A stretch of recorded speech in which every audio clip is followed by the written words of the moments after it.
శ్రీకాకుళం జిల్లా టెక్కలిలో మహిళా దినోత్సవం పురస్కరించుకొని కార్యక్రమం నిర్వహించారు.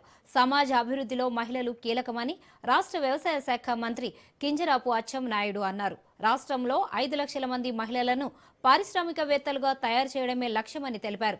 చట్టసభల్లో మహిళలకు 33% రిజర్వేషన్లు కల్పించేందుకు చర్యలు తీసుకోవడం జరిగిందన్నారు. మహిళా సమానత్వం కోసం, సాధికారత కోసం, హక్కుల పరిరక్షణ కోసం ఆది నుంచి కృషి చేయడం జరుగుతుందని అన్నారు. ఈ సందర్భంగా 328 కోట్లు డ్వాక్రా సంఘాలకు చెక్కులు పంపిణీ చేశారు. స్త్రీ శక్తి పథకం ద్వారా రాష్ట్రంలో 45 కోట్ల మంది మహిళలు ఉచిత బస్సు సౌకర్యం కూటమి ప్రభుత్వం కల్పించిందని తెలిపారు.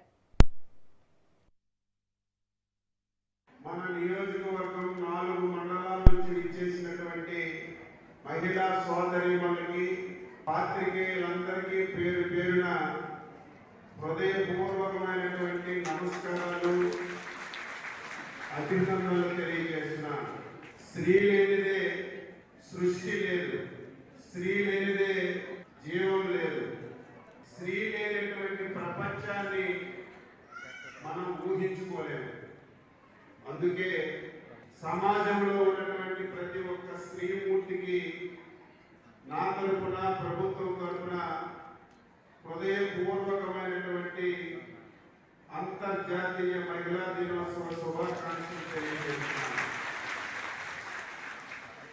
సమాజం పుట్టినప్పటి నుంచి మహిళలు ఉన్నారు, కానీ మహిళలను గుర్తించే వాళ్ళు కొంతమంది ఉన్న విషయాన్ని మనందరం గుర్తుపెట్టుకోవాలి.